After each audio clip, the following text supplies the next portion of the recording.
ما شاء الله. قولوا ما شاء الله.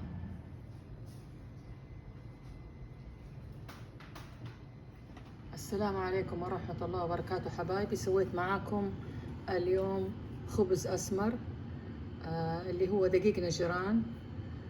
حطيت معاه حبة البركة وينسون وشمر، وتبوا اللي الحبوب اللي تبوها حطوها عادي، بس أنا أحب هذه الأشياء الثلاثة.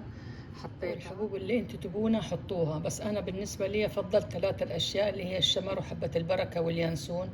وحطيت لها كمان هي 4 أكواب دقيق، ذرة ملح، ملعقة سكر صغيرة، ربع ملعقة خميرة، وبدون زيت حبايبي، وموية على حسب العجينة ما تشوفوه متماسكة. بس كيف لما يخمر يكون شايفين كيف سماكته، يعني تقريبا 1 سنتي أو أكثر.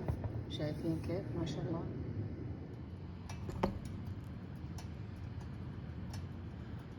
ونخليها تقريبا، نعجنها ونخليها تقريبا نص ساعة.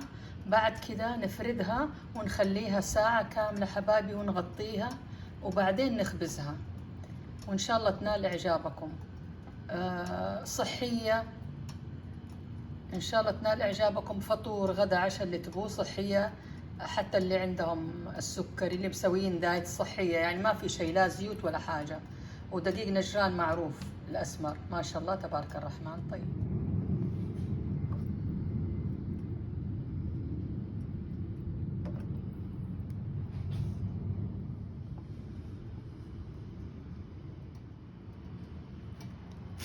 شوفوا حبايبي كيف ما شاء الله تبارك الرحمن. وزي ما كده قطعته، هذا لسه ما قطعته. وإن شاء الله بإذن الله ينال إعجابكم. تحطوه بالفريزر لما يبرد حبايبي، الكمية اللي تبوها والعدد اللي تبوه، 4 قطع 5 قطع 6 اللي هو، وتخرجوه بالفريزر يفك شوية، وتسخنوه زي توكم جايبينه من الفرن. ما شاء الله تبارك الرحمن.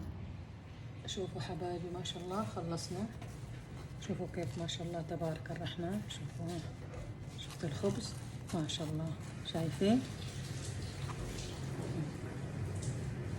إن شاء الله ينال إعجابكم، إن شاء الله ينال إعجابكم.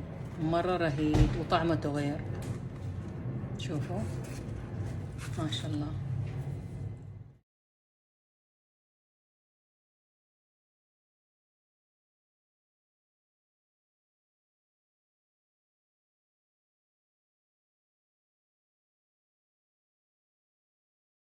هذه فرزناهم للتفريز، حطيناهم بكيس تفريز. شوفوا حبايبي، أسوي معاكم سندويش زعتر وزيت في الخبز اللي سويناه تونا. ما شاء الله شوفوا.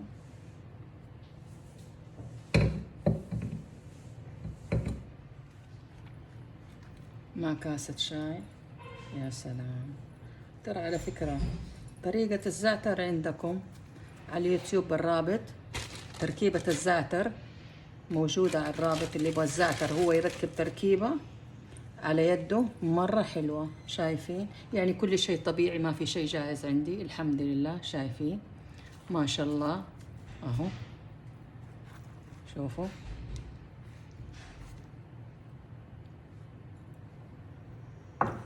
يلا، مين منكم بيحب هذه الأكلة يقول لي؟ شايفين؟ تقدروا تحطوا جبنة كاسات، جبنة بيضة، اللي تبوه تاكلوا.